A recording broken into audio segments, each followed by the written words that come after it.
Ja tev pietrūks motivācija iet uz džimu, vai neredz īstos rezultātus, vai kaut kas tamlīdzīgs, protams, tu vari mainīt visu kaut kādus faktors un meklēt, kas ir par problēmu, un to tev vajadzētu darīt, bet jau tev vienkārši ir tāds gaļaks iet uz treniņu zāli. Bet ļoti var palīdzēt atslābināt sevi ar kādu piedzīvojumu, vai vienkārši ar draugiem aiziet uz džimu un pākstīties.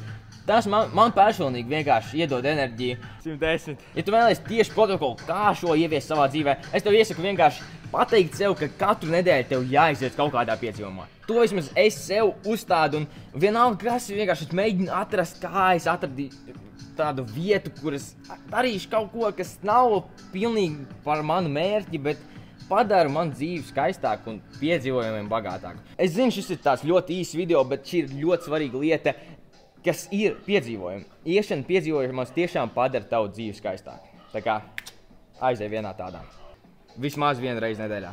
Bet tas ir viss pēc šī video. Tiekamies rīt. Rītdien arī būs video, tā kā nospied to seknu podziņu. Jo neesi to izdarījis, nospied to īši gaisā, aizsūt savam draugam, ja tev liekas, ka viņam varētu šis nodrēt. Un nāc ar mani izšaujamies caur atmosfērai.